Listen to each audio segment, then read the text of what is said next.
సమాజం నుంచి ఎంతో తీసుకున్నావు. తిరిగి ఇచ్చేయ్, లేకపోతే సమాజానికి ఒక బానివి అవుతావు. ఆ, ఇది మన మహేష్ బాబు డైలాగ్ కదా. అవును, ఎగ్జాక్ట్లీ. ఈ ప్రసిద్ధ తెలుగు సినిమా డైలాగ్ వెండితెరపై హీరో చెబుతుంటే థియేటర్లలో చప్పట్లు మారుమ్రోగుతాయి. కాని ఆ థియేటర్ నుండి బయటకొచ్చి మన చుట్టూ ఉన్న వాస్తవ ప్రపంచాన్ని ఒక్కసారి నిశితంగా గమనిస్తే ఇక్కడ కథ పూర్తిగా వేరుగా ఉంటుంది. నిజమే, చాలా వేరుగా ఉంటుంది. అదే కదా. ఉపాధి అవకాశాలు ఊహించని వేగంతో కుంచుకుపోతున్నాయి. దీనికి తోడిప్పుడు ఆర్టిఫిషియల్ ఇంటెలిజెన్స్ అంటే ఏఐ రూపంలో ఒక పెను తుఫాను మన కళ్ల ముందే ఉంది. ఈనాటి మన ఈ లోతైన విశ్లేషణలో మనం పంచుకున్న మూలాల ఆధారంగా ఒక చాలా ఆసక్తికరమైన అంశాన్ని పరిశీలించబోతున్నాం. ఏంటంటే, మనుష్యుల ఉద్యోగాలను యంత్రాలు తీసుకుంటున్న ఈ సంక్షోభ సమయంలో అసలు ఈ ఆర్థిక వ్యవస్థ పడిపోకుండా ఉండటానికి ప్రపంచవ్యాప్తంగా తెరపైకి వస్తున్న 2 విప్లవాత్మక పరిష్కారాలను మనమిక్కడ విడమర్చి చూద్దాం. అవే రోబోటాక్స్ మరియు యూనివర్సల్ బేసిక్ ఇన్కమ్. దీన్నే మనం యూబీఐ అంటాం. అవును. ఈ 2 పదాలు ఇప్పుడు కేవలం సైన్స్ ఫిక్షన్ పుస్తకాలకే పరిమితం కాలేదు. దీనిమీదే ఈరోజు మన పూర్తి ఫోకస్. కరెక్ట్. ఆ సైన్స్ ఫిక్షన్ ఇప్పుడు మన వాస్తవంలోకి వచ్చేసింది. అంటే చూడండి, టెక్నాలజీ అనేది ఎప్పుడూ కొత్త సంపదను సృష్టిస్తుంది. కానీ ఆ సంపద పంపిణీ ఎలా జరుగుతుంది అనేదే ఇప్పుడు అసలైన సవాల్. ఒకప్పుడు ఫ్యాక్టరీల్లో మనుషుల శారీరక శ్రమను యంత్రాలు రీప్లేస్ చేశాయి కదా. అవును, ఇండస్ట్రియల్ రెవల్యూషన్ టైంలో. ఎగ్జాక్ట్లీ. అప్పుడు మనుషులు ఏం చేశారు? తమ మెదడును ఉపయోగించి చేసే కాగ్నిటివ్ పనుల వైపు మళ్లారు. కానీ ఇప్పుడు ఏఐ నేరుగా ఆ కాగ్నిటివ్ పనులనే లక్ష్యంగా చేసుకుంది. మనం ఓపెన్ ఏఐ మరియు పెన్సిల్వేనియా విశ్వవిద్యాలయం సంయుక్తంగా చేసిన పరిశోధనలోని డేటాను లోతుగా విశ్లేషిస్తే అమెరికాలో దాదాపు 80% ఉద్యోగులు చేసే పనుల్లో కనీసం 10% పనులను లార్జ్ లాంగ్వేజ్ మోడల్స్ అంటే ఏఐ వ్యవస్థలు తమ అధీనంలోకి తీసుకుంటాయి. బాబోయ్, 80% అంటే అది చాలా పెద్ద నంబర్ కదా. అవును. ఇక్కడ ఇంకో ఆందోళనాకరమైన గణాంకం కూడా ఉంది. సుమారు 19% మంది ఉద్యోగుల పనుల్లో సగానికి పైగా అంటే 50% పనులను ఈ ఏఐ లాగేసుకుంటుంది. కోడింగ్ చేయడం, డేటా అనాలిసిస్ లేదా లీగల్ డాక్యుమెంట్లు డ్రాఫ్ట్ చేయడం లాంటి పనులన్నీ కేవలం సెకండ్లలో జరిగిపోతాయి. అంటే ఒక రకంగా చెప్పాలంటే ఇది మనం నివసిస్తున్న ఇంటి పునాదులను, మనం ఇంట్లో ప్రశాంతంగా నిద్రపోతున్న సమయంలోనే ఎవరైనా పూర్తిగా మార్చేస్తే ఎలా ఉంటుందో ఈ ఏఐ ముప్పు కూడా సరిగ్గా అలాగే ఉంది. అవును, కరెక్ట్గా చెప్పారు. అయితే ఈ డేటా అంతా పాశ్చాత్య దేశాలకు సంబంధించింది కదా. మన మూలాలను కాస్త భారతీయ కోణంలో అన్వయించి చూస్తే ఈ పరిస్థితి మరింత క్లిష్టంగా మారే అవకాశం ఉందనేది స్పష్టమవుతోంది.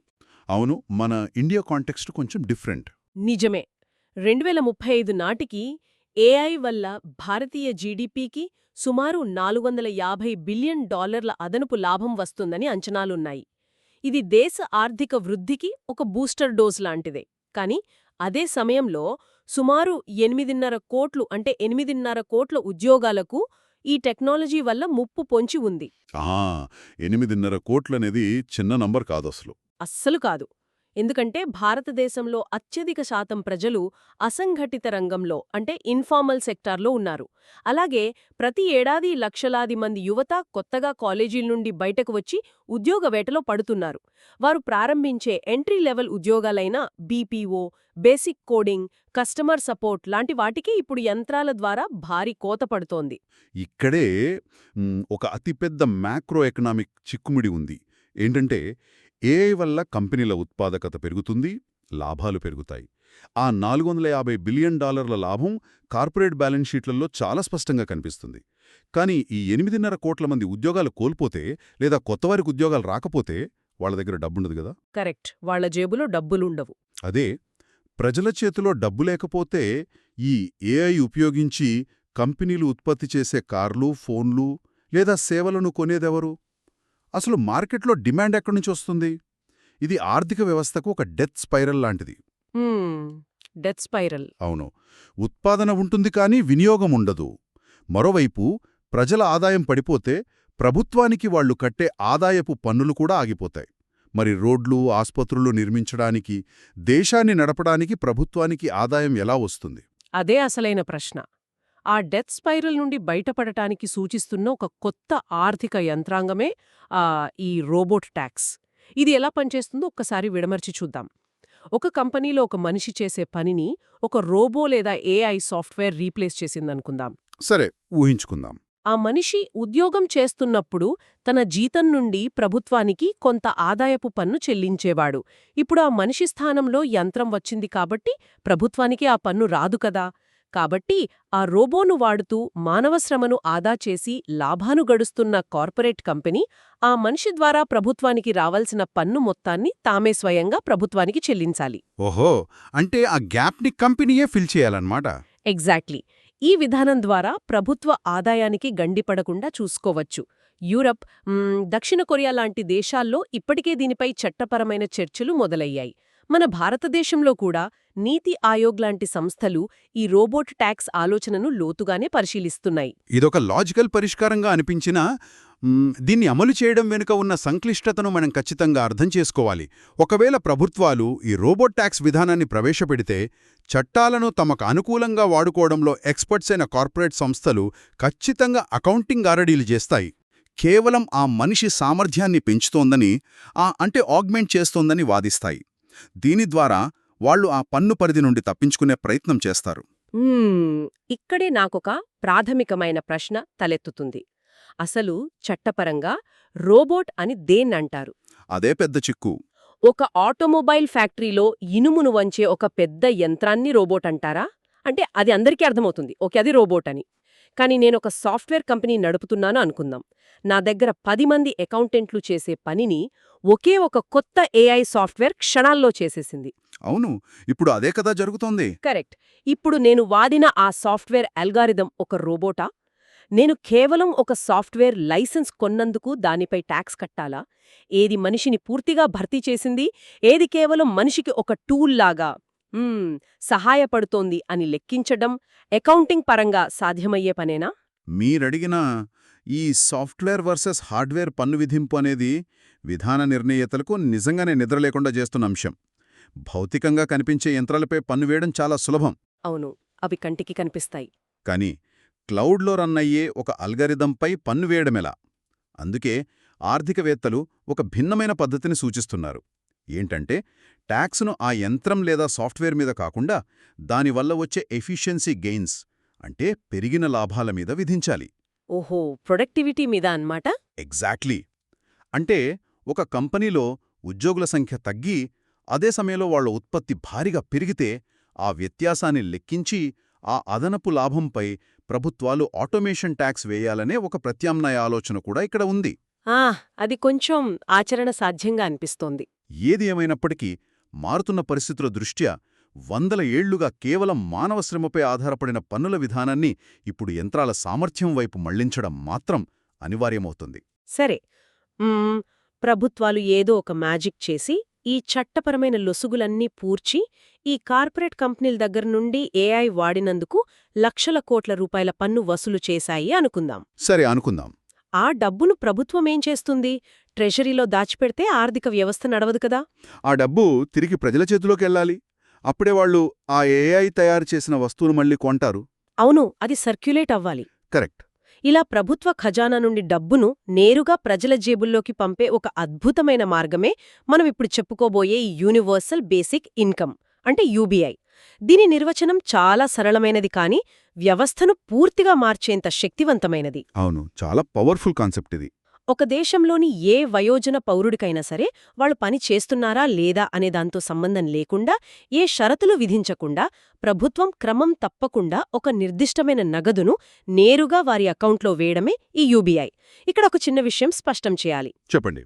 మన మూలాల్లో ఉన్న వామపక్ష మితవాద రాజకీయ అభిప్రాయాలను మనం కేవలం విశ్లేషిస్తున్నాం. ఏ రాజకీయ వైఖరిని మనం సమర్థించడం లేదు. కేవలం సమాచారాన్ని మాత్రమే అందిస్తున్నాము. ఇది మనం గుర్తుంచుకోవాలి. ఖచ్చితంగా. ఇది కేవలం ఒక ఎకనామిక్ అనాలిసిస్ మాత్రమే. ఇకపోతే ఈ బేసిక్ ఇన్కమ్ భావన అనేది ఏఐ భయం మొదలైన తర్వాత పుట్టుకొచ్చిన కొత్త ఆలోచన ఏమీ కాదు. అవునా? దీనికి హిస్టరీ ఉందా? చాలా పెద్ద హిస్టరీ ఉంది. దీని చరిత్రను చూస్తే చాలా ఆశ్చర్యకరమైన విషయాలు తెలుస్తాయి. 16వ శతాబ్దంలోనే ఇంగ్లీష్ తత్వవేత్త థామస్ మోర్ తాను రాసిన ప్రసిద్ధ పుస్తకం ఉటోపియాలో మొదటిసారిగా అందరికీ ఒక కనీస ఆదాయం ఉండాలనే భావనను ప్రస్తావించారు. 16వ శతాబ్దంలోనా? గ్రేట్. అవును. ఆ తర్వాత అమెరికన్ విప్లవానికి స్ఫూర్తినిచ్చిన థామస్ పైన్ ఒక అడుగు ముందుకు వేసి భూమిపై వచ్చే ఆదాయంపై ఒక పన్నుల విధానాన్ని ప్రతిపాదించి దాని ద్వారా వచ్చే డబ్బుతో ప్రతి పౌరుడికి ఒక కనీస మొత్తం ఇవ్వాలని చెప్పారు. ఓహో. ఇక 1967లో పౌర హక్కుల నేత మార్టిన్ లూథర్ కింగ్ జూనియర్ కూడా తన పుస్తకం where do we go from here లో పేదరికాన్ని పారద్రోలడానికి గ్యారంటీడ్ ఇన్కమ్ అనేదే ఒకటే శాశ్వత పరిష్కారమని చాలా బలంగా వాదించారు. ఇటీవల 2020 ఈస్టర్ సందర్భంగా పోప్ ఫ్రాన్సిస్ రాసిన లేఖలో సైతం హక్కులు లేని కార్మికుడు ఉండకూడదు అని ఈ విధానాన్నొక నైతిక బాధ్యతగా సమర్థించారు. అంటే శతాబ్దాలుగా ఈ ఆలోచన ప్రపంచాన్ని ప్రభావితం చేస్తూనే ఉందన్నమాట. ఇందులో ఇంకో ఆసక్తికరమైన కోణం కూడా ఉంది. సాధారణంగా ఆర్థిక విధానాల గురించి మాట్లాడేటప్పుడు వామపక్ష మితవాద సిద్ధాంతాల మధ్య ఎప్పుడూ ఒక యుద్ధం జరుగుతూ ఉంటుంది కదా. కరెక్ట్. వాళ్ళకెప్పుడు పడదు. అవును. కానీ యూబీఐ విషయానికొస్తే ఈ రెండు భిన్న ధృవాలు ఒకే పాయింట్ దగ్గర కలవడం విశేషం. ఒకవైపు రాబర్ట్ రీచ్, యాండీ స్టర్న్ లాంటి వామపక్ష భావజాలం ఉన్నవాళ్లు సంపద పంపిణీకి, పేదరిక నిర్మూలనకు ఇది సరైన మార్గమని దీనికి గట్టిగా మద్దతిస్తున్నారు. అది వాళ్ళ స్టాండ్. ఇంకోవైపు చూస్తే పెట్టుబడిదారీ విధానాన్ని బలంగా నమ్మే ఫ్రీక్ మార్కెట్ ఆర్థికవేత్త మిల్టన్ ఫ్రీడ్మాన్ కూడా దీనికి మద్దతిచ్చారు. ఆయన 1962లో రాసిన క్యాపిటలిజం అండ్ ఫ్రీడమ్ పుస్తకంలో నెగెటివ్ ఇన్కమ్ ట్యాక్స్ అనే ఒక అద్భుతమైన ప్రతిపాదన చేశారు. ఆ నెగెటివ్ ఇన్కమ్ ట్యాక్స్ పనితీరు గురించి విశ్లేషిస్తే అసలు మిల్టన్ ఫ్రీడ్మన్ విజన్ ఏమితో మనకు చాలా క్లియర్గా అర్థమవుతుంది. సాధారణంగా మనం ఆదాయం పెరిగే కొద్దీ ప్రభుత్వానికి ట్యాక్స్ కడతాము. అది రూల్ కదా. అవును, కరెక్ట్. కానీ ఫ్రీడ్మన్ మోడల్ ప్రకారం ప్రభుత్వం ఒక కనీస ఆదాయ పరిమితిని, ఉదాహరణకు ఏడాదికి $30,000గా నిర్ణయించిందనుకుందాం. ఎవరి ఆదాయమైతే ఈ $30,000 కంటే తక్కువ ఉంటుందో వాళ్లు ప్రభుత్వానికి ఎలాంటి ట్యాక్స్ కట్టాల్సిన అవసరం లేదు. ఓకే. పైగా ఆ గ్యాప్ ఎంత ఉందో అందులో కొంత శాతాన్ని ప్రభుత్వమే తిరిగి ఆ పౌరుడికి నేరుగా చెల్లిస్తుంది. అంటే ఒక వ్యక్తి ఏడాదికి కేవలం $20,000 సంపాదిస్తే ఆ $10,000 లోటులో ఒక శాతాన్ని ప్రభుత్వమే నెగటివ్ ట్యాక్స్ రూపంలో ఇస్తుందన్నమాట. భలే ఉందే ఈ కాన్సెప్ట్. అవును. ఇక మితవాద ఆలోచనాపరులైన చార్లెస్ ముర్రే లాంటి వాళ్లైతే ఇంకో అడుగు ముందుకు వేసి ప్రతి వ్యక్తికి ఏడాదికి $10,000 యూబీఐ ఇచ్చేసి ప్రభుత్వం నడిపే రేషన్, సబ్సిడీలు లాంటి మిగతా సంక్షేమ పథకాలను, ఆ పథకాల చుట్టూ అల్లుకున్న భారీ బ్యూరోక్రసీని పూర్తిగా ఎత్తివేయాలని ప్రతిపాదించారు. అంటే ఇద్దరి లక్ష్యాలు వేరైనా పేదరికాన్ని నిర్మూలించడం ఒకరి లక్ష్యమైతే, బ్యూరోక్రసీని, అవినీతిని తగ్గించడం ఇంకొకరి లక్ష్యం. కాని అందరూ అంగీకరిస్తున్న ఒకే ఒక విషయమేంటంటే ఆ ప్రభుత్వ ఆఫీసుల చుట్టూ తిప్పుకోకుండా ప్రజల చేతుల్లో నేరుగా డబ్బులు పెట్టడం. ఎగ్జాక్ట్లీ, అదే మెయిన్ పాయింట్. ఆలోచన అద్భుతంగానే ఉంది కానీ దీన్ని అమలు చేయాలంటే అయ్యే ఖర్చు వింటే మాత్రం ఎవరికైనా మతిపోవడం ఖాయం. అమెరికా అధ్యక్ష ఎన్నికల ప్రచారంలో ఆండ్రూ యాంగ్ ఫ్రీడమ్ డివిడెండ్ పేరుతో ఒక సంచలనాత్మక ప్రకటన చేశాడు. అవును, చాలా వైరల్ అయింది అప్పట్లో. ఎలాంటి షరతులు లేకుండా $1,000 అంటే సుమారు $80,000 ఇస్తానని ఆయన చెప్పారు. ఎవరైనా దీనికి ఇట్టే ఆకర్షితులవుతారు. కాని ఈ వాగ్దానం వెనక ఉన్న ఆర్థిక లెక్కలు చూస్తే వాస్తవం ఎంత కఠినంగా ఉంటుందో మనకు తెలుస్తుంది. ఆ లెక్కలను ట్యాక్స్ ఫౌండేషన్ ఇచ్చిన రిపోర్టు చాలా స్పష్టంగా బయటపెట్టింది. ఆండ్రూ యాంగ్ ప్రతిపాదించినట్లుగా అమెరికాలో ఉన్న వయోజనులందరికీ నెలకు $1,000 ఇవ్వాలంటే ఏటా ప్రభుత్వానికి $2.8 ట్రిలియన్ ఖర్చవుతుంది. ఇదసలు సామాన్యమైన మొత్తం కాదు. ఒక్క క్షణమాగండి. $2.8 ట్రిలియన్ అంటే అది దాదాపుగా భారతదేశం మొత్తం ఒక సంవత్సరంలో ఉత్పత్తి చేసే జీడీపీతో సమానం కదా. ఒక దేశ ఆర్థిక వ్యవస్థ అంత పరిమాణంలో ఉన్న డబ్బును అమెరికాలో కేవలం ఒక సంక్షేమ పథకానికి ఖర్చు పెట్టడమంటే ఆ స్కేలు నిజంగా ఊహకందనిది. అంత డబ్బు వాళ్లు ఎక్కడ్నుండి తీసుకువస్తారు? అదే ఇక్కడ ప్రధానమైన చిక్కు. ఈ భారీ ఖర్చును భరించడానికి ఆండ్రూ యాంగ్ 2 పన్నులను సూచించారు. ఒకటి యూరప్ తరహాలో ఒక 10% వాల్యూ యాడెడ్ ట్యాక్స్ అంటే వ్యాట్. ఓకే. రెండవది కార్బన్ ట్యాక్స్. కానీ ట్యాక్స్ ఫౌండేషన్ విశ్లేషణ ప్రకారం ఆయన సూచించిన ఈ కొత్త పన్నుల ద్వారా ఈ $2.8 ట్రిలియన్ ఖర్చులో కేవలం సగం మాత్రమే వసూలవుతుంది. మిగతా సగం నిధులను అప్పుల ద్వారా తేలేరు. అలాగని వేరే పథకాలను పూర్తిగా రద్దు చేయలేరు. అంటే నిధుల సమీకరణ అనేది యూబీఐకి ఉన్న అతిపెద్ద ప్రాక్టికల్ అడ్డంకి అన్నమాట. అవును. అయినప్పటికీ దీనిపై ప్రపంచవ్యాప్తంగా ప్రయోగాలు ఎక్కడా ఆగిపోలేదు. స్టాన్ఫోర్డ్ బేసిక్ ఇన్కమ్ ల్యాబ్ వాళ్ల డేటా ప్రకారం ఒక్క అమెరికాలోనే ఇప్పటివరకు 155 యూబీఐ పైలట్ ప్రాజెక్టులు జరిగాయి. అందులో 65 ప్రయోగాలు ఇప్పటికీ యాక్టివ్గా నడుస్తున్నాయి. ఓహో, స్టిల్ రన్నింగ్ అన్నమాట. అవును. ఇక కోవిడ్ సమయంలో 2020లో స్పెయిన్ దేశం ఏకంగా 1 మిలియన్ నిరుపేద కుటుంబాలకు నెలవారీ కనీస ఆదాయం అందించే ఒక చారిత్రాత్మక ప్రాజెక్టును కూడా చేపట్టింది.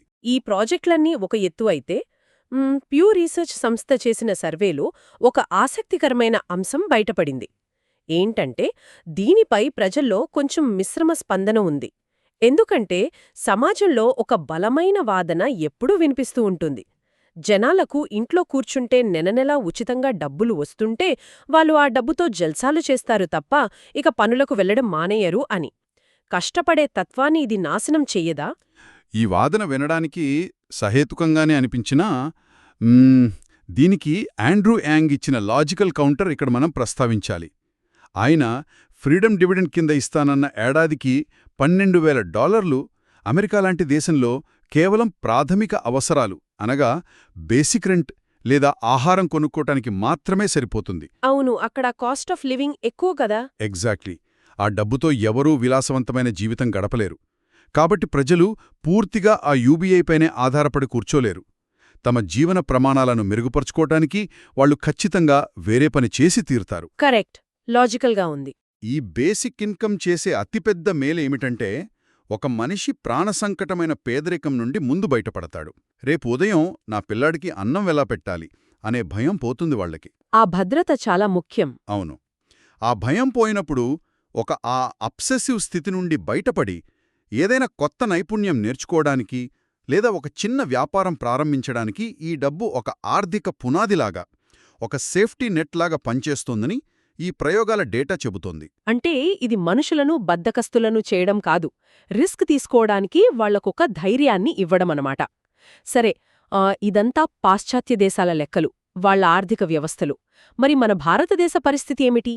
ఇంత భారీ జనాభా, అంతంత మాత్రమే ఉన్న వనరులు, ఇక్కడ బేసిక్ ఇన్కమ్ అనేదసలు ఆచరణ సాధ్యమేనా? ఇది వినడానికి కొంచెం ఆశ్చర్యంగా ఉన్నా ఇక్కడో సానుకూలమైన అంశముంది. అమెరికా కంటే భారతదేశంలోనే ఒక స్థాయిలో యూబీఐని అమలు చేయడం టెక్నాలజీ పరంగా చాలా సులభం. దానికి ప్రధాన కారణం మన దగ్గర ఇప్పటికే సిద్ధంగా ఉన్న జామ్ ట్రినిటీ. జామ్ ట్రినిటీ అంటే జన్ ధన్ ఆధార్ మొబైల్. ఈ మూడింటి కలయిక నిజంగా ఒక టెక్ అద్భుతం. దీని ద్వారా నేరుగా లబ్ధిదారుల ఖాతాలలోకి ఎలాంటి దళార్లు లేకుండా నగదు బదిలీ చేసే ఒక పటిష్టమైన డిజిటల్ మౌలిక సదుపాయాల వ్యవస్థ, అంటే డైరెక్ట్ బెనిఫిట్ ట్రాన్స్ఫర్ సిస్టమ్ మనకుంది. అవును, యూపీఐ లాంటివి కూడా ఉన్నాయిగా. కరెక్ట్. కోవిడ్ సమయంలో అమెరికాలో స్టిమ్యులస్ చెక్కులు ప్రజలకు చేరడానికి వాళ్ల బ్యూరోక్రసీ వల్ల ఎన్ని నెలల సమయం పట్టిందో మనం చూశాము. అదే మన దేశంలో ఒకే ఒక్క క్లిక్తో కోట్ల మంది అకౌంట్లలో డబ్బులు సెకండ్లలో పడ్డాయి. ఈ వ్యవస్థ ద్వారా యూబీఐని అమలు చేస్తే ముఖ్యంగా గ్రామీణ ప్రాంతాల్లో మహిళల ఆర్థిక స్వయం ప్రతిపత్తి వేగవంతమవుతుంది, కుటుంబంలో వాళ్ల నిర్ణయాధికారం కూడా పెరుగుతుంది. నిజమే, నేను కూడా మీ ఆశావాదంతో ఏకీభవిస్తున్నాను. టెక్నాలజీ మనకొక గొప్ప అవకాశమిస్తోంది. కాని ఆర్థిక వ్యవస్థ అనేది ఒక పెద్ద పజిల్ లాంటిది కదా. ఇక్కడొక సీన్ ఊహించుకుందాం. అందరి ఖాతాల్లో నెల ఒక 10,000 రూపాయలో 15,000 రూపాయలో ఆటోమేటిక్గా పడుతున్నాయి అనుకుందాం. సరే, ఇప్పుడు అందరి జేబుల్లో డబ్బు ఉంది కాబట్టి మార్కెట్లో ప్రతి వస్తువుకు ఒక్కసారిగా డిమాండ్ విపరీతంగా పెరుగుతుంది కదా. దీని ఒక ఉదాహరణతో చూద్దాం. మనం చిన్నప్పుడు ఆడుకునే మోనోపోలీ గేమ్లాగా ఊహించుకోండి. మోనోపోలీ అందరికీ తెలిసిందే. ఆ గేమ్ ఆడుతున్నప్పుడు ప్రతి రౌండ్లోనూ అందరికీ బ్యాంకు నుండి అదనంగా 500 రూపాయలు ఉచితంగా ఇస్తున్నారనుకోండి. కాని ఆ బోర్డు మీద కొత్త ఇళ్లు ఏమీ కట్టటం లేదు, ఉన్న ప్రాపర్టీలు అవే. అప్పుడు ఏమవుతుంది? ఉన్న ఆస్తులకే అద్దెలు విపరీతంగా పెరిగిపోతాయి. అవును, వాల్యూ పడిపోతుంది డబ్బుకి. ఎగ్జాక్ట్లీ. అలాగే ఇక్కడ ఏఐ వల్ల వస్తువుల ఉత్పత్తి పెరగకుండా కేవలం ప్రజల చేతుల్లో ఉచిత డబ్బు పెరిగితే అది భయంకరమైన ద్రవ్యోల్బణానికి దారితీయదా? అంటే ఇన్ఫ్లేషన్ అనమాట. అప్పుడు ప్రభుత్వం ఇచ్చిన 10,000 రూపాయలు కేవలం 2 కిలోల బియ్యం కొనడానికే సరిపోయే పరిస్థితి వస్తే అసలు ఈ పథకం వల్ల ఉపయోగమేముంటుంది? మీరు చెప్పిన ఈ సప్లై డిమాండ్ లాజిక్ ఎకానమిక్స్లో అత్యంత కీలకమైనది. డిమాండ్ పెరిగినప్పుడు అదే స్థాయిలో సప్లై పెరగకపోతే ఖచ్చితంగా ద్రవ్యోల్బణం వస్తుంది. కానీ యూబీఐకి మద్దతిచ్చేవారు చెప్తున్న పాయింటేమిటంటే ఏఐ మరియు రోబోటిక్స్ వల్ల వస్తువుల ఉత్పత్తి ఖర్చు భారీగా తగ్గిపోతుంది. ఓహో, అంటే ప్రొడక్షన్ ఈజీ అవుతుంది అంటారా? అవును, ఫ్యాక్టరీలు 24 గంటలు ఆటోమేటెడ్గా పనిచేసి మార్కెట్లోకి వస్తువులను అత్యంత తక్కువ ధరకు విడుదల చేస్తాయి. అంటే డిమాండ్కు తగ్గట్లు సప్లై కూడా ఎన్నో రెట్లు పెరుగుతుంది. కాబట్టి ధరలు అదుపులోనే ఉంటాయని వాళ్ళు అంచనా వేస్తున్నారు. ఇది వినడానికి బావుంది కానీ ప్రాక్టికల్గా వర్కౌట్ అవుతుందా? అదే ఇక్కడ అసలైన ప్రశ్న. ఇది పేపర్ మీద ఉన్న థియరీ మాత్రమే.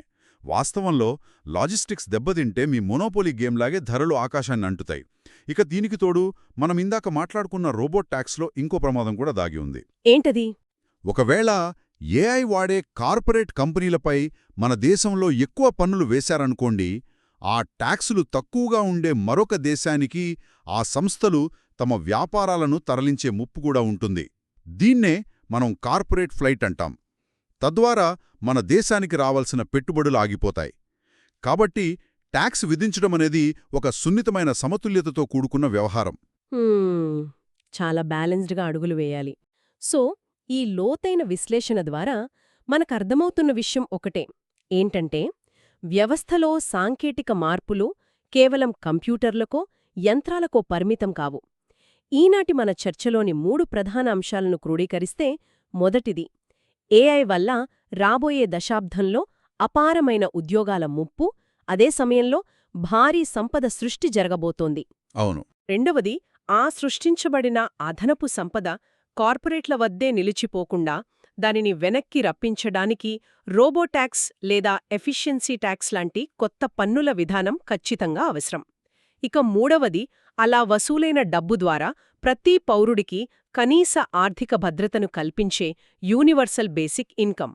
ఇదంతా ఒకదానికొకటి ముడిపడి ఉన్న ఒక ఆర్థిక చక్రం. అక్షరాలా నిజం. ఈ ఆర్థిక చక్రం ఎటువైపు తిరుగుతుంది అనేది ప్రభుత్వాలు తీసుకునే విధానపరమైన నిర్ణయాలపైన ఆధారపడి ఉంటుంది. కృత్రిమ మేధస్సు సృష్టించే లాభాలు అందరికీ పంచబడి అది ఒక సామాజిక వరంగా మారుతుందా, లేక కేవలం కొద్దిమంది చేతుల్లోనే సంపద కేంద్రీకృతమై అసమానతలు పెరిగి శాపంగా మారుతుందా అనేది కాలమే నిర్ణయించాలి. ఈ చర్చ నిజంగా మన ప్రస్తుత ఆర్థిక వ్యవస్థ పునాదులనే ప్రశ్నించేలా చేసింది. ఈ సంభాషణ ముగించే ముందు వినేవారి కోసం ఒక తాత్వికమైన కోణాన్ని ఇక్కడ వదిలి వెళగామనుకుంటున్నాను. చెప్పండి. గత కొన్ని శతాబ్దాలుగా ఈ ఆధునిక సమాజంలో మన విలువ అనేది మన చేసే పని ఆధారంగానే నిర్ణయించబడుతోంది కదా. నువ్వేం చేస్తుంటావు అనే ప్రశ్నకు మనం చెప్పే ఉద్యోగమే మన గుర్తింపు, మన ఉత్పాదకతే మన విలువ. అవును, సొసైటీ అలానే చూస్తుంది. కానీ ఒకవేళ భవిష్యత్తులో ఆ పనులన్నీ ఏఐ రోబోలు చేస్తే అప్పుడు సమాజంలో పౌరులుగా మన విలువ మనం ఉత్పత్తి చేసే దానిపై ఆధారపడి ఉంటుందా? లేక ఏ ఆర్థిక ఉత్పాదకత లేకపోయినా ఈ భూమిపై మనుషులుగా జన్మించినందుకే ప్రతి ప్రాణికి ఒక సహజమైన విలువ ఉంటుందని ఈ వ్యవస్థ అంగీకరిస్తుందా? ఇది నిజంగా అందరూ లోతుగా ఆలోచించాల్సిన విషయం. ఇదండి ఈనాటి మన లోతైన విశ్లేషణ.